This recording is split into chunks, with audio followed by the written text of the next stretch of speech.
yeah. Okay, I assumed there was some kind of error behind this blinking cursor. Fine, I'll do it myself. We're just gonna go straight to where the files are. grubx64.efi. Oh. Oh, shit. ¡No! No, ya sabía que iba a pasar eso. Chingado, yo quiero subir con con la ejecución. Qué zarra. Ya sabía que iba a pasar eso. Qué zarra. Voy a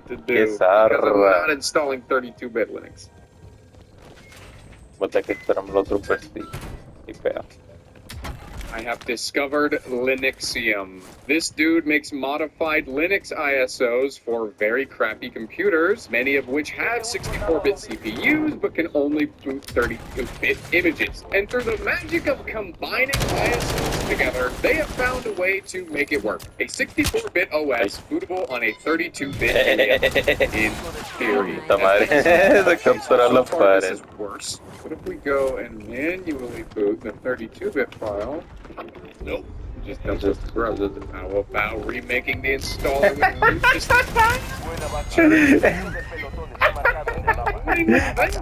Hágalo para acá, perro.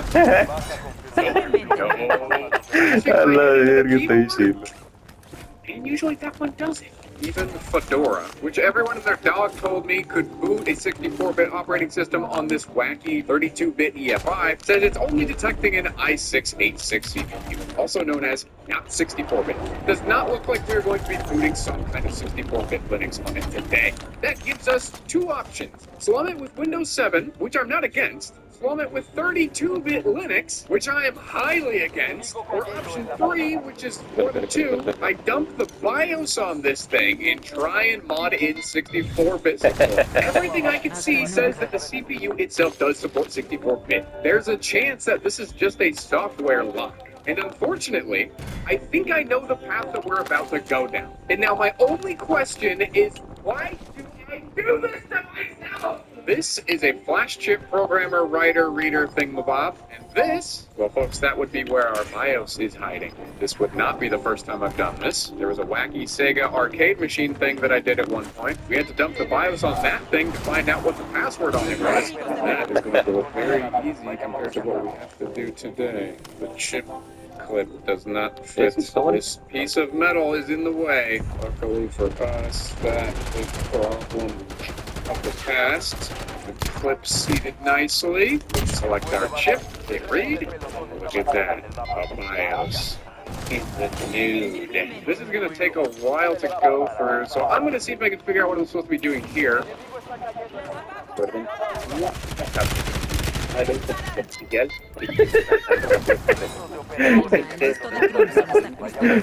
Está bien chido eso.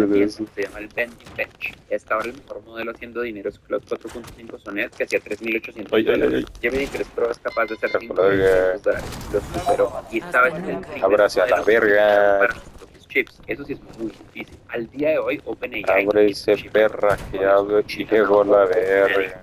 solo de Google. Entonces eso les permite tener una eficiencia por millones de tokens muy loca. Esta es la eficiencia de Gemini 3 Pro. En entrada les cuesta $2 por cada token. GPT-5.1 cuesta 3.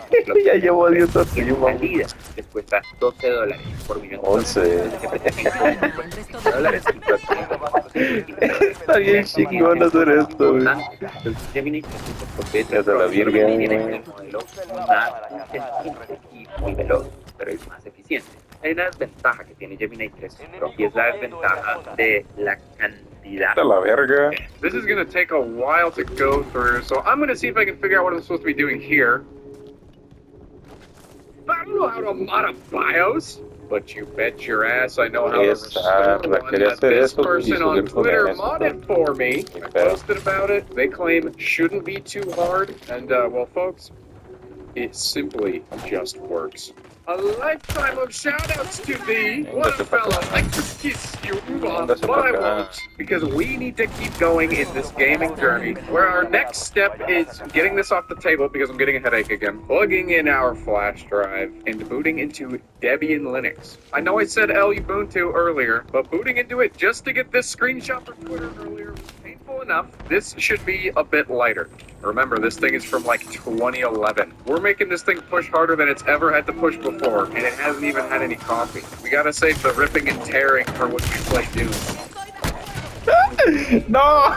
Data. Make sure you have inserted the installation media correctly. For a janky little extension cord count as correctly. We'll just try again non-vendor. Flash drive. And last of all, don't forget to wipe your SSD. If this is not a UI fit for a receipt printer, I don't know what is. It might be basic, but that basicity is to translate which, as you can see, No! 4 gigs of RAM, 1.86 gigahertz processor, and Intel Atom processor integrated graphics controller. We're going to need all the performance that we can get. Wait a second. If we have 64-bit support now, can't we then, in theory, install more RAM? Because 4 gigabytes of RAM, that's a 32-bit limitation. There's a 4 gig stick in here. ¿Dónde va? ¿Dónde va? ¿Dónde va? You know, those don't exactly sound like the beeps of compatibility. There's a chance that it's upset at the new RAM, because the new RAM is DDR3L, and the existing RAM is DDR3. They are not exactly the same thing. Please, I beg you to join us in the Dedotation Nation.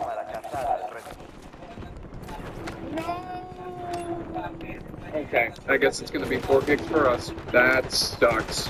Okay, well, if we have to live in 4 gigs of RAM land, I'm going to... No tengo arma. I learned Linux on the PS4, and I'm going to create a 16 gigabyte swap file. This is the closest thing that we can get to downloading more RAM. It's going to make a file on the SSD, and when we run out of RAM, it's going to use that file as virtual RAM. The cool part about that is that it's going to prevent our system from crashing, but the downside is literally everything else. It's just as fast as it sounds to use your SSD as RAM, and since we already had a 4 gigabyte swap partition set up, we now have 20 gigabytes of virtual RAM. It's such an optimal setup. Steam install. Thank you, Deborah. Package curl was not installed, then install it.